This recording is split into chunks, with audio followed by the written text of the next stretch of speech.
الحمد لله رب العالمين والصلاة والسلام على سيد المرسلين وعلى آله وصحبه أجمعين أما بعد.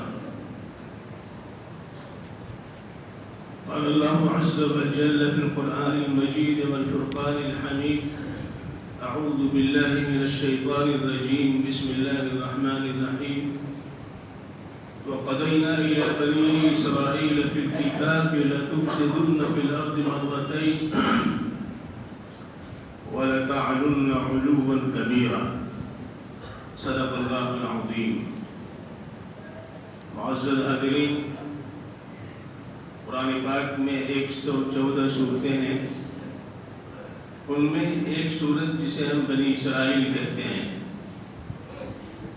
یعنی اس سورہ کے اندر خاص طور سے بنی اسرائیل کا تذکرہ اللہ رب العزت نے کیا ہے. اور بنی اسرائیل کے تذکرے میں اللہ عز و جل نے ان پر اپنی رحمت اور اس رحمت کی حق تلفی کرنے کے نتیجے میں اللہ کی طرف سے ان پر جو سزائیں وارد ہوئیں ان کا ذکر فرمایا ہے.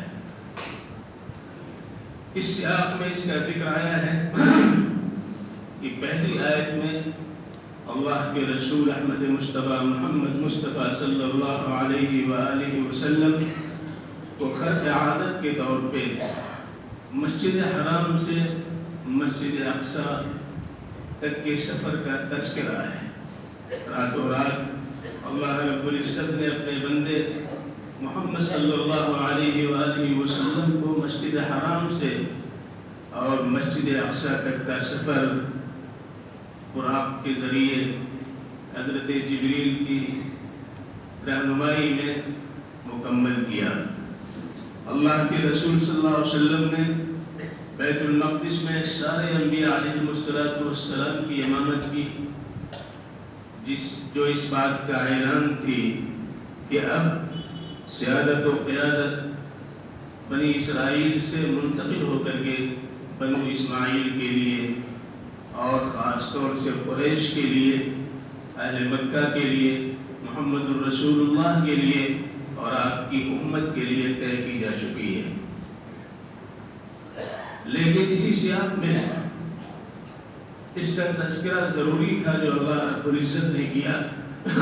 یہ اللہ کی ایک رحمت کا خاصہ ہے کہ اللہ رب العزت نے تمہارا انتخاب کیا ہے بحیثیت امت مسلمہ کے، اور حضور اکرم صلی اللہ علیہ وآلہ وسلم کی امت میں ہونے کا جو فضل و احسان اللہ کی طرف سے تمہارے لیے مقدر کیا گیا ہے، یہ نہ سمجھنا یہ دائمی ہے، یعنی اس کے علاوہ کوئی شکل پیش نہیں آئے گی، ایسا نہیں ہے. اس کے لیے اللہ رب العزت نے فوراً بنی اسرائیل کا تذکرہ شروع فرما دیا اور ان کے بارے میں یہ کہہ دیا کہ ہم نے یہ فیصلہ کر دیا تھا بنی اسرائیل کے تعلق سے کہ تم ضرور روئے زمین میں فساد برپا کرو گے، کفر اور شرک میں مبتلا ہوگے، تو ایسی صورت میں پھر ہماری پکڑ ہوگی اور ایسا تم 2 مرتبہ کرو گے اور دونوں مرتبہ تمہارے ساتھ ایسا معاملہ ہوگا کہ تمہیں بے حکم سے اکھاڑ دیا جائے گا، تمہاری زمین چھین لی جائے گی، تمہارا اقتدار ختم ہو جائے گا، تمہارے لوگ بکھر جائیں گے اور مسجد اقصیٰ کی اینٹ سے اینٹ بجا دی جائے گی. لہذا پہلا وعدہ اس وقت پورا ہوا جب حضرت موسیٰ علیہ نبینا علیہ السلام کی وفات حضرت آیات کے بعد آپ کی وصیت کے مطابق یہ حکم تھا کہ فلسطین کی سرزمین کو جائیں جو شرک کی آماجگاہ تھی، جو بعل بت کی پوجا کرتے تھے اور جہاں پر دیوی دیوتاؤں کا ایک جمگھٹ تھا، ہر عمل کے لیے ایک دیوتا کا تصور تھا. انہیں حکم تھا کہ وہ جا کر کے اس سرزمین کو توحید کی سرزمین بنائیں. لیکن وہ جب آئے اور غالب ہوئے اور حضرت داؤد علیہ نبینا علیہ السلام یا حضرت سموئیل یا حضرت سلیمان، یہ 3 حضرات کی آمد اور اقتدار کے نتیجے میں انہیں جب وہاں پر قوت حاصل ہوئی تو بجائے اس کے بعد میں اس توحید کے علم بردار بنتے، شرک، بت پرستی، ظلم و زیادتی، جبر کا معاملہ وہ کرنے لگے۔ تو اللہ رب العزت نے پہلے وعدے کے مطابق عاشوریوں کو، بابلیوں کو ان پر مسلط کیا اور انہوں نے ان کو بدر کر کے رکھ دیا، ان کی قوت و اقتدار کو ختم کر دیا۔ فَإِذَا جَاءَ وَعْدُ أُولَاهُمَا بَعَثْنَا عَلَيْكُمْ عِبَادًا لَنَا أُولِي بَأْسٍ شَدِيدٍ فَجَاسُوا خِلَالَ الدِّيَارِ وَكَانَ وَعْدًا مَفْعُولًا۔ یہ ہونا تھا اور ہو کر گیا۔ اس کے بعد اللہ رب العزت نے پھر ان کو موقع دیا، ثُمَّ رَدَدْنَا لَكُمُ الْكَرَّةَ عَلَيْهِمْ وَأَمْدَدْنَاكُمْ بِأَمْوَالٍ وَبَنِينَ وَجَعَلْنَاكُمْ أَكْثَرَ نَفِيرًا۔ پھر ہم نے تمہیں غلبہ دیا، تمہیں ہم نے قوت دی اور تمہیں مال و دولت سے نوازا اور تمہیں آل و اولاد سے بہرور کیا اور تمہارے لیے جتھا تیار کر دیا، لشکر تیار کر دیا تاکہ تم حق پر گامزن رہو اور حق کی دعوت دیتے رہو، شرک و بت پرستی اور اعتراء، ظلم و زیادتی اور جبر سے اپنے آپ کو پاک رکھو۔ لیکن تم نے کیا کیا؟ اس کے بعد پھر وہ روش تم نے اختیار کر لی۔ لہذا ہمارا دوسرا وعدہ ہے سن 63 قبل مسیح، حضرت عیسیٰ علیہ السلام کی پیدائش سے 63 سال پہلے رومی حاکم، رومی بادشاہ اومپی آیا۔ اومپی بھی انہی میں سے آپس میں جھگڑے اور اختلاف کی بنیاد پر ایک طبقے نے، ایک جماعت نے اسے آنے کی دعوت دی، اور جب اومپی آیا تو اس نے یروشلم کی وجہ دی اور بنی اسرائیل کو تحت دیت کیا اور ان کو ایسا بکھیر دیا کہ کہیں کا نام لینا مشکل تھا۔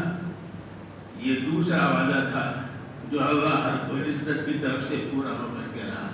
ان احسنتم احسنتم لانفسکم وان اسأتم فلها فاذا جاء وعد الآخرة ليسوءوا وجوهكم وليدخلوا المسجد كما دخلوه أول مرة وليتبروا ما علوا تتبيرا۔ تو سن 63 قبل مسیح میں یہ بھی ہو گیا۔ اس کے بعد اللہ رب العزت نے فرمایا عسى ربكم ان يرحمكم، ممکن ہے یہ کہ اللہ تبارک و تعالیٰ تم پہ رحم سیر فرمائے۔ تم نے پہلی دفعہ بھی ناہنجاری کا ثبوت پیش کیا اور دوسری دفعہ بھی تم نے ایسا ہی کیا، لیکن پھر اللہ بڑا رحیم و کریم ہے، پھر وہ تم پہ رحم کرے گا۔ عسى ربكم ان يرحمكم، لیکن آگے فرما دیا وَإِنْ عُدْتُمْ عُدْنَا، اگر تم پہلی روش اختیار تم نے کی تو ہماری بھی روش سزا دینے کی وہی ہوگی جو پہلے ہو چکی ہے۔ وَإِنْ عُدْتُمْ عُدْنَا، اللہ تبارک و تعالیٰ نے صاف صاف یہ فرما دیا وَإِنْ عُدْتُمْ عُدْنَا، اگر تم ایسا کرو گے تو پھر ایسا ہو کر کے رہے گا۔ اللہ رب العزت نے اس قوم کو بڑی تمکنت دی تھی، اس قوم کو بڑی عزت دی تھی، بڑی فضیلت دی تھی، بڑی عصمت دی تھی، لیکن اس نے اپنے آپ کو اس سے معذور کرنے کی کوئی سبیل، کوئی سبب اس نے نہیں چھوڑا، لہذا اسے معذور کر دیا گیا اور ہمیشہ کے لیے ذلت و نکبت و رسوائی اور نفرت لوگوں کے دلوں میں ان سے پیدا کر دی گئی۔ ضربت علیہم الذلۃ والمسکنۃ وباءوا بغضب من اللہ ذلک بأنہم کانوا یکفرون بآیات اللہ ویقتلون النبیین بغیر الحق ذلك بما عصوا وكانوا يعتدون۔ ان کے وہ تمام وہ برائیاں ہیں جس کی بنیاد پر اللہ کا فیصلہ ان کے بارے میں ہوتا رہا ہے، اس کا تذکرہ کیا گیا، اور اس میں سب سے بڑی اور اہم بات یہ ہے کہ انہوں نے اپنے انبیاء کی نہ صرف بات مانی بلکہ ان کو قتل کیا۔ لہذا اللہ رب العزت نے ان کے اوپر اتفاق نازل کیا، اور تاریخ شاہد ہے کہ تاریخ کے ہر ادوار میں یہ کہاں کہاں سے نکالے گئے، کہاں کہاں پہ مارے گئے، کہاں کہاں ذلیل کیے گئے، اور پھر اللہ رب العزت نے یہ آخری موقع ان کو دیا۔ یہ پناہ خوشی تھے، ان کا کوئی سہارا نہیں تھا، کوئی ملک قبول کرنے کے لیے تیار نہیں تھا، لیکن برٹش نے، انگلینڈ نے اور امریکہ نے مل کر کے 5 فرقوں کے نتیجے میں فلسطین کی سرزمین کا ایک حصہ ان کو دیا. یہ بڑا مزید ہے. ان کا کوئی سہارا نہیں تھا. فلسطینیوں نے ان کا استقبال کیا, ان کی آؤ بھگت کی, اپنی زمینیں ان کو دی, ان کے ساتھ بھائی چارگی کا ثبوت پیش کیا. لیکن آج یہی ظالم اور یہی جابر اور یہی وعدہ اور احسان فراموش آج انہیں محسنوں کے ساتھ جو رویہ اختیار کیے ہوئے ہیں آپ کے سامنے ہیں. اور یہ کوئی نئی بات نہیں ہے, آج سے نہیں یہ کر رہے ہیں, بلکہ سن 1948 سے یہ سلسلہ شروع ہوا ہے. اور آج 2023 کی یہ تاریخ یہ زمانہ ہے. یہ سلسلے بار ہزاروں ہزار فلسطینیوں کو شہید کرتے رہے ہیں, ان کی جائیداد پر قبضہ کرتے رہے ہیں, اور ان کی کالونیوں کو گراتے اٹھاتے رہے ہیں, اور ان کی عورتوں کو بیوہ اور بچوں کو یتیم ہی نہیں بلکہ ان کو سرے سے ختم کرنے نسل کشی کے در لے رہے ہیں.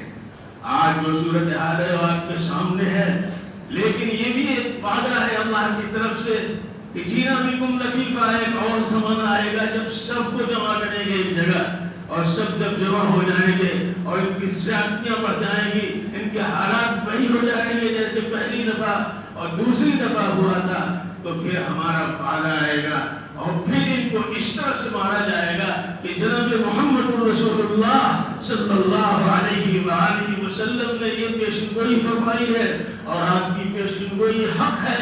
ہر پیشن گوئی پوری ہوتی ہوئی چلی جا رہی ہے. انشاءاللہ ثم انشاءاللہ یہ پیشن گوئی بھی پوری ہو کر کے رہے گی کہ جناب محمد رسول اللہ صلی اللہ علیہ وسلم نے فرمایا کہ ایک دن وہ آئے گا کہ یہود کے ساتھ ایسی سخت جو ہے ایسی سخت کشمکش ہوگی, ایمان کا آرائی ہوگی, اور اس میں ایک مرحمہ عظمیٰ کا صدور ہوگا, ایک بڑی جنگ ہوگی اور بڑی تباہی آئے گی. لیکن اس تباہی کا سب سے زیادہ نمایاں پہلو یہ ہوگا کہ یہودی کا ایک بچہ چن کر کے مارا جائے.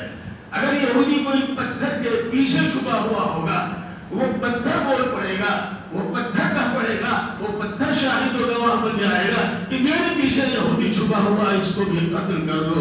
اللہ تبارک و تعالیٰ کی طرف سے ایک بار اللہ کی پکڑ, اللہ کی سزا جو ہوتی ہے اس قوم کے ساتھ, وہ آخری لمحے اس طرح ثابت ہوگی, اور اس پورے خطے کے اندر, پوری دنیا کے اندر اسلام انشاءاللہ قائم ہوگا, دائم رہے گا.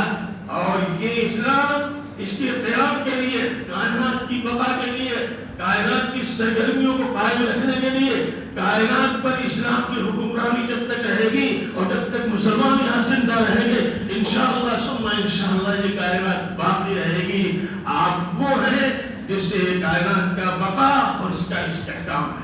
لیکن یہ واقعات اس ذہن میں سنائے گئے ہیں کہ دیکھو اب تمہارے لیے جو راستہ ہے, تمہیں اللہ کی پکڑ سے اگر بچنا ہے, تمہیں سزا معروف ہونے سے بچنا ہے, تو ان ھذا قرآن یہدی للتی ہی اقوم, صحیح راستہ, صحیح گامزن رہنے کے لیے وہ طریقہ اور صحیح منزل تک پہنچانے کے لیے جو اللہ کی کتاب ہے یہ قرآن پاک.